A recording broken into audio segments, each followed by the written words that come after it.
Malia que o curso hai xa semanas que comezou, hoxe foi día de novidades no Instituto Valle Inclán de Pontevedra. Dende esta mañá entraron en funcionamento os 11 módulos provisionais instalados no Paseo de Montero Ríos. Neles vai estudar o alumnado de primeiro e segundo de bacharelato no tempo que duren os traballos de rehabilitación integral deste centro. Hoxe é o primeiro día, estamos recollendo toda a información que se nos pode dar por parte do equipo directivo da AMPA da Unidade Técnica.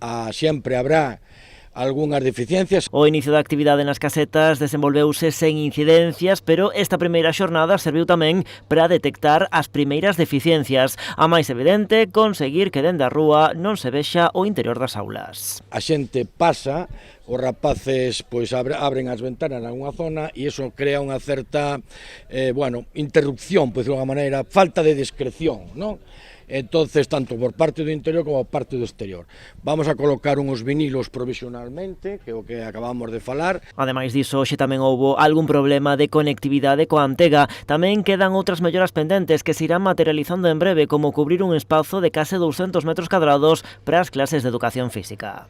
Ora vamos a actuar, ou a empresa vai actuar sobre este peche da parte de arriba para facer a educación física con os mesmos metros que tiña. Pasamos este fin de semana unha proba importante que foi a chuvia. Dende Educación lembran que esta é unha medida provisional no tempo que dure a rehabilitación do histórico instituto, unha das actuacións máis ambiciosas da Consellería. Quizás a reforma máis importante que temos en Galicia, desde logo de Pontevedra, fixo de toda a provincia, cunha inversión de 6 millóns de euros. E avanzou que antes de que remate outubro vai se reunir a Comisión de Seguimento das Obras para valorar os traballos e as solucións temporais postas en marcha. A previsión é que estas casetas queden aquí instaladas ata finais de xuño e que en ningún dos casos van afectar ás festas da peregrina do 2024.